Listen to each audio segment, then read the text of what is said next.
नमस्कार। आपका अखबार के YouTube चैनल पर आपका स्वागत है। मैं हूं प्रदीप सिंह। हिंदी फिल्मों के सुपरस्टार आमिर खान, उनकी नई फिल्म आ रही है लाल सिंह चड्ढा। अब मैं लाल सिंह चड्ढा पर उनकी फिल्म पर बात नहीं करने जा रहा हूं। मैं जो बात कहने जा रहा हूं बड़ी गंभीर बात है, जो मैं बार बार अपने वीडियो में अलग अलग वीडियोज़ में बोलता रहता हूं कि देश में और समाज में एक परिवर्तन आ रहा है। हिंदुओं में एक जागरण शुरू हुआ है। अब आपको लगता होगा कि कहाँ दिखाई दे रहा है, क्यों कहते रहते हैं, क्या ऐसा दिख गया जिसकी वजह से कहते हैं। तो उसका मैं आज एक आपको प्रमाण देने जा रहा हूँ कि बदलाव आया है। उसका आप जीता जागता प्रमाण देख सकते हैं। और ये आमिर खान के बयान के आधार पर नहीं, आमिर खान ने अपील की है लोगों से। अब आप देखिए, असर देखिए। आमिर खान ने लोगों से अपील की है कि मैं हिंदुस्तान को प्यार करता हूँ, आप मेरी फिल्म देखिए, फिल्म का बायकॉट मत कीजिए। और क्यों कहना पड़ रहा है? क्योंकि सोशल मीडिया पर यह अभियान चल रहा है कि आमिर खान की फिल्म का बहिष्कार होना चाहिए, बायकॉट होना चाहिए। अब इससे पहले आप याद कीजिए, इस तरह की बातें कही जाती थी, कौन सुनता था? आपको याद दिलाता हूँ, 2006 आमिर खान की फिल्म आई थी फना। उस समय आमिर खान की फिल्म फना का बहिष्कार करने की आवाज़ गुजरात से उठी थी। क्यों उठी थी? गुजरात में गुजरात की तत्कालीन सरकार, जिसके मुख्यमंत्री नरेंद्र मोदी थे, उन्होंने नर्मदा बांध की हाइट बढ़ाने का प्रस्ताव दिया था, जिसका विरोध मेधा पाटकर कर रही थी और उनके साथी कर रहे थे। और आज साबित हो चुका है, अब कहने की, आरोप लगाने की ज़रूरत नहीं, साबित हो चुका है कि फॉरेन फंडिंग मिल रही थी, अलग अलग संस्थाओं से पैसा मिल रहा था उस बांध के प्रोजेक्ट को रोकने के लिए, अड़ंगा लगाने के लिए, उसको डिले करने के लिए और हाइट न बढ़ने देने के लिए। और हाइट न बढ़ने पाए, इसमें कांग्रेस की सरकार और कांग्रेस पार्टी भी शामिल थी। तो ये जो मिला जुला खेल था, उसमें वो गए, गुजरात गए और मेधा पाटकर के साथ खड़े होकर उनका समर्थन किया, उनके आंदोलन का समर्थन किया और कहा कि हाइट नहीं बढ़नी चाहिए बांध की। जो मांग है मेधा पाटकर की और उनके एनजीओ की, वो सही है। उस समय गुजरात के लोगों ने कहा कि ये हमारे हित के विरोध में है। मुद्दा इन लोगों ने, देखिए, इस तरह से विरोध नहीं किया, मुद्दा ये बनाया कि जो लोग इससे विस्थापित हो रहे हैं उनका पुनर्वास की व्यवस्था होनी चाहिए, जो कि हो रही थी और अच्छी तरह से हो रही थी। जिनका पुनर्वास हो रहा था वो संतुष्ट थे। इसके बावजूद इस बात पर कोई तवज्जो नहीं दी गई, ये हाइट बढ़ने का असर क्या होगा। हाइट बढ़ने की वजह से अब तो बढ़ चुकी है, पानी आ रहा है, तो बताया जा सकता है। अब ये अनुमान के आधार पर नहीं कह रहा हूँ। गुजरात के सौराष्ट्र और कच्छ में, जहाँ पानी का भारी अकाल पड़ता था, मीलों मीलों महिलाएं जाती थी पीने का पानी जुटाने के लिए, कहीं अगर एक पानी का स्रोत कोई मिल जाए तो। खेती बर्बाद हो रही थी, मवेशियों के लिए पानी की दिक्कत होती थी, मवेशी बिना पानी के, खासतौर से सूखे के दौरान मर जाते थे, लोगों की मौत होती थी। वो सौराष्ट्र और कच्छ आज लहलहा रहा है।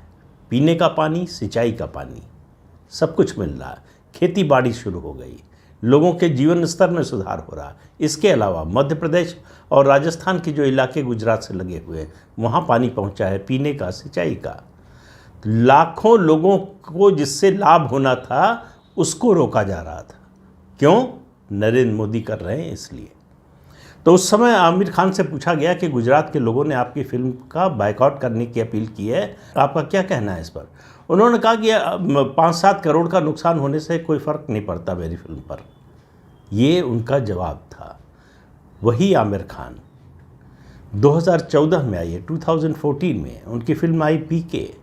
उसमें देवी देवताओं का जिस तरह से अपमान किया गया, हालांकि बॉलीवुड का पूरी जो फिल्म इंडस्ट्री है, वो देवी देवताओं को, हिंदू धर्म को, सनातन धर्म को गाली देने का, उनके अपमान का कोई मौका छोड़ता नहीं, बल्कि मौका तलाश कर फिल्म में ऐसे सीन जानबूझकर ठूसे जाते हैं जिससे ये संदेश जाए कि हिंदू धर्म बहुत ही घटिया है, उसका बहिष्कार करना चाहिए, उसके खिलाफ बोलना चाहिए। वो उसमें दकियानुसीपन है, पिछड़ापन है, जो कुछ खराबी है सब सनातन धर्म में है और किसी मजहब के बारे में कभी नहीं बोला गया। हर फिल्म में एक कैरेक्टर जरूर ऐसा होता था जो गैर हिंदू हो, जो अच्छा है, जो जो भला है, सबकी मदद करने वाला है, और हिंदू को विलेन के रूप में दिखाया जाता था। तो ये तो सिलसिला दशकों से चला आ रहा है। तो 2014 में पीके फिल्म सुपर हिट हुई।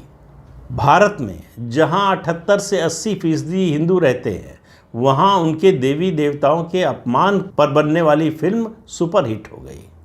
तो देश का माहौल क्या था, परिस्थिति क्या थी, अभी इस पर लौट कर आऊँगा फिर से। उसके बाद देखिए 2015 में उन्होंने इंडियन एक्सप्रेस के एक कार्यक्रम में कहा कि उनकी पत्नी किरण राव ने उनसे कहा कि अपने बच्चों को लेकर हिंदुस्तान में रहने में डर लगता है। अब उनकी पत्नी ने कहा या नहीं कहा, लेकिन आमिर खान ने तो ये बात कही, सार्वजनिक रूप से कही। ये वो समय था जब अखलाक की हत्या हुई थी, और उस समय माहौल बनाया गया था कि देश में जैसे सारे हिंदू तलवार लेकर सड़क पर निकल चुके हैं और सारे मुसलमानों का कत्लेआम कर देंगे। इस तरह का माहौल बनाने की कोशिश हुई। अवार्ड वापसी इसका कार्यक्रम चलाया गया, राष्ट्रीय अंतर्राष्ट्रीय मंचों पर भारत सरकार के विरोध का कार्यक्रम चलाया गया। सारा अभियान चला और सरकार को कटघरे में खड़ा करने की कोशिश की गई, जैसे प्रधानमंत्री या किसी जो है मंत्री ने जाकर, या भाजपा के किसी राष्ट्रीय नेता ने जाकर अखलाक की हत्या कर दी हो। उस समय उत्तर प्रदेश में अखिलेश यादव की सरकार थी, और उत्तर प्रदेश में ये घटना हुई, लेकिन अखिलेश यादव से एक सवाल नहीं पूछा गया। सारे सवाल सिर्फ जो है केंद्र सरकार से पूछे जा रहे थे, जबकि कानून व्यवस्था राज्य का विषय है। इसके बावजूद देखिए नैरेटिव किस तरह से बनाया जाता है, उसका तथ्यों से कोई लेना देना नहीं होता, इस तरह से नैरेटिव बनाया जाता है। उसके बाद 2020 में वो तुर्की गए, अब नाम बदल गया है, तुर्की हो गया है। तो तुर्की गए, उस समय तुर्की ही था, टर्की ही था।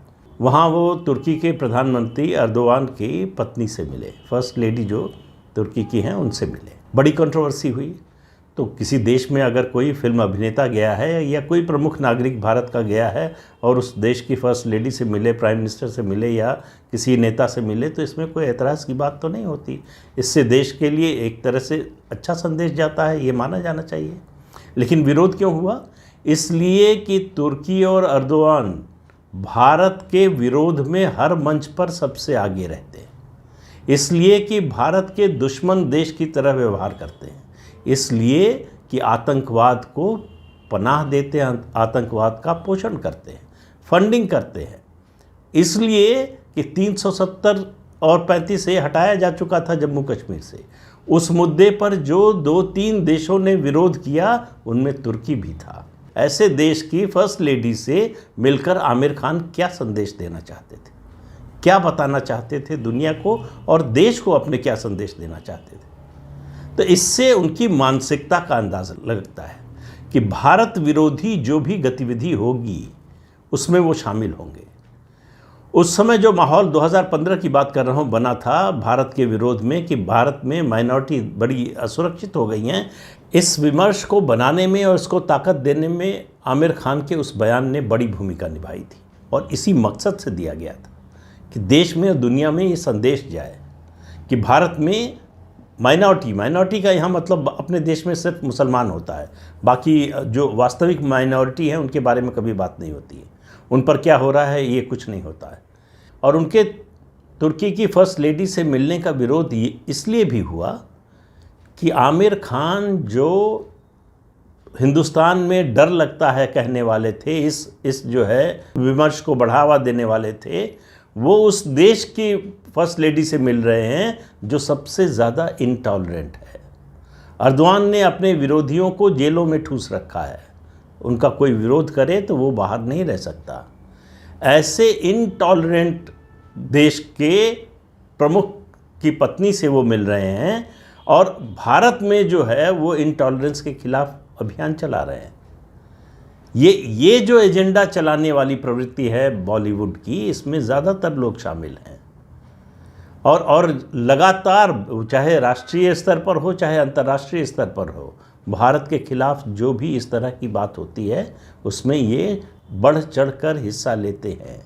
ये पहली बात 2014 पर आई है। अब पीके फिल्म, उसमें क्या था अगर आपने देखी है तो आपको पता होगा, नहीं तो अगर सिर्फ पोस्टर देखा हो तब भी पता होगा। अभी मैंने बताया कि इसमें क्या था।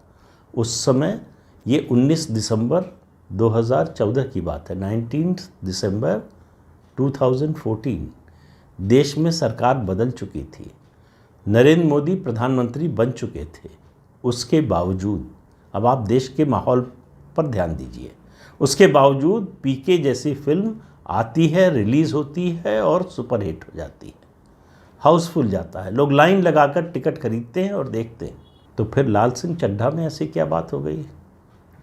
उसमें हिंदू देवी देवताओं का अपमान है कि नहीं, कोई ऐसा दृश्य है कि नहीं, ये भी नहीं मालूम है। फिर क्यों विरोध हो रहा है? ये लाल सिंह चड्ढा का नहीं विरोध हो रहा है, ये उस प्रवृत्ति का विरोध हो रहा है। और यही प्रमाण है उस बदलाव का। 2014 में जो फिल्म सुपरहिट हुई, हमने आपने सुपरहिट कराई, देखकर पैसा खर्च करके सिनेमा हॉल जाकर, उस फिल्म के विरोध में आज आमिर खान की फिल्म का बायकॉट करने की अपील हो रही है। और आज से पहले अगर यही अपील 2014 में हुई होती तो उसका कोई असर न होता, तो आमिर खान का जवाब उसी तरह का होता जैसा 2006 में था, 2006 में जब गुजरात से मांग उठी थी उनकी फिल्म फना के विरोध में। कोई बॉलीवुड का बड़ा स्टार इन बातों की कभी परवाह ही नहीं करता, और अभी तक मानसिकता कोई बदली नहीं है। इस फिल्म की जो अभिनेत्री हैं करीना कपूर खान, उनसे जब ये सवाल पूछा गया तो उन्होंने कहा कि नहीं देखना तो मत देखिए, कौन कह रहा है, हम बुलाने आए हैं आपको, हम तो नहीं कह रहे हैं कि जाइए देखने।